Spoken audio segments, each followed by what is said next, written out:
There's something disturbing about the way cops act just after they've shot somebody. The ubiquity of cell phone, dashcam and surveillance video has transformed the way the public understands police violence. But as scene after scene unfolds on shaky screens and in grainy contours, another element of the violence is beginning to come into focus: the pattern of officers showing no concern for the person they have shot, often fatally. The nonchalance around the injured and the dying is stunning in its own way. Set aside the question of whether the shooting was justified, either legally or morally. Perhaps it was. Perhaps the officer had no other choice. Even in such a situation, though, the officer has just exercised the most terrifying of powers, the use of lethal force against another human being. And yet no care is taken of that human being. Consider the most recent shooting caught on video, that of Charles Kinsey, who fortunately survived. Kinsey, the black caretaker in North Miami, was trying to help a man with autism who was sitting in the street blocking traffic. The cell phone video shows Kinsey himself lying on the ground with his hands in the air. He was trying to explain to police that the other man had a toy truck and not a gun, contrary to what a 911 caller had reported. One of the officers fired 3 times, shooting Kinsey in the leg. Then he said he was handcuffed and left bleeding on the street for 20 minutes before an ambulance arrived. And this was a case in which the police understood, right from the start, that the man they shot was the victim. Letting the body lie there is a fairly common trend in these high-profile police shootings. After Baton Rouge, Louisiana, police shot and killed Alton Sterling, a 37-year-old black man, on July 5. The officers appeared rattled by what had happened. But as for Sterling, they said to just leave him, according to a witness. In Ferguson, Missouri, officers left Mike Brown's body in the street for 4 hours, an indignity that protesters have referred to often. Cedrick Chapman was shot 4 times, within 10 seconds, as he ran from officers on the south side of Chicago. Then they handcuffed the dying teen, and an officer placed his boot on top of him. After officers shot 12-year-old Tamir Rice in Cleveland, the child was still alive. Even when they realized he was just a kid with a toy gun, they still failed to offer basic medical assistance. They have since said they thought his toy gun was real and were afraid for their lives. Instead, when his 14-year-old sister, Tr. ran toward him crying out, "My baby brother! They killed my baby brother!" one of the officers tackled her. She tried to get up and crawl toward her dying brother, but the second officer dragged her down.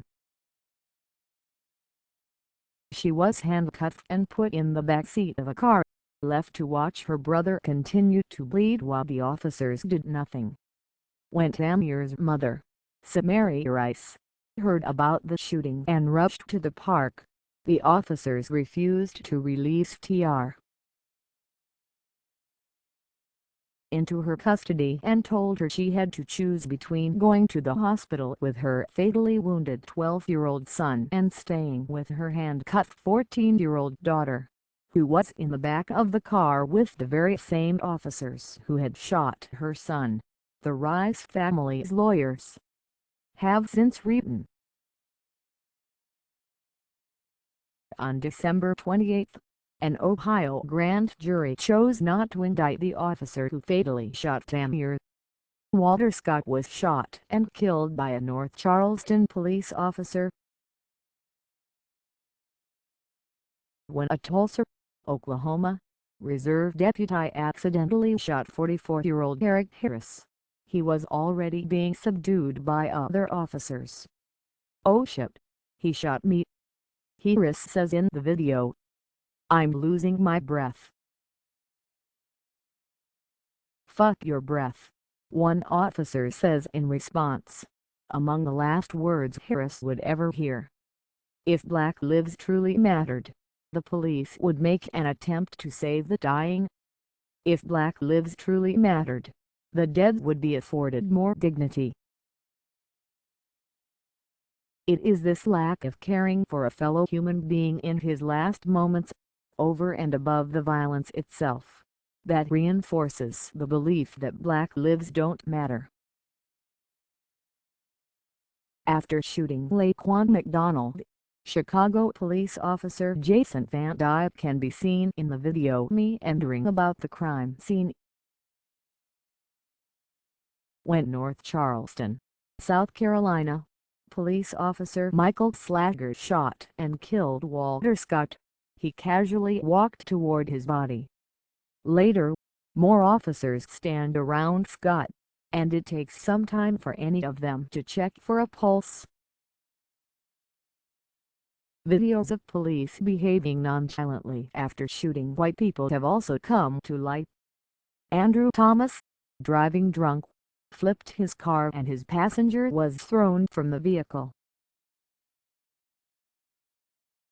Paradise, California. Police officer Patrick Feaster witnessed the crash and pulled up behind them. Instead of attending to the passenger or helping Thomas out of the car, he simply drew his weapon, aimed, fired and struck Thomas in the neck, all in a matter of seconds. Then he radioed that the driver was refusing to exit the car, not mentioning for 11 minutes that he had shot him. Almost instantly after confronting Cadet Powell in St. Louis, police shot him. Then they rolled over his body to put him in handcuffs. "They're putting him in cuffs. He's dead. Oh my God," one bystander can be heard saying in a video of the incident. "Now they cuffin him. He's already dead." In fact, in reviewing nearly every publicly available video of a police shooting over the past year or so, it is close to impossible to find footage of an officer aiding the person who has been shot. Freddie Gray died after a rough ride in a Baltimore police van. Video of 25-year-old Freddie Gray's arrest shows him screaming out, possibly in pain, as he is placed in the back of a Baltimore police van. Knowledge of what happened inside the van is limited, at best.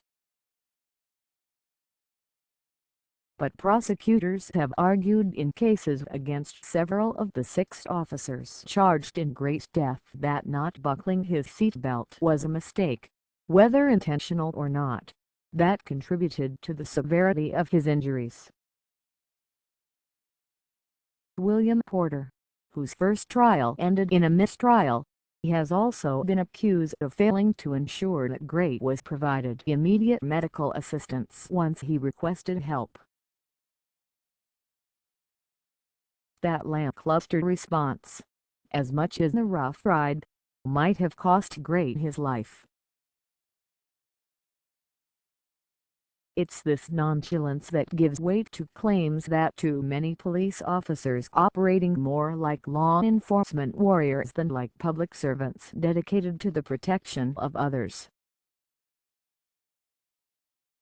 Couple this with officers' unwillingness to publicly shoulder any moral responsibility in these deaths, and we can only conclude that they believe victims have invited death upon themselves.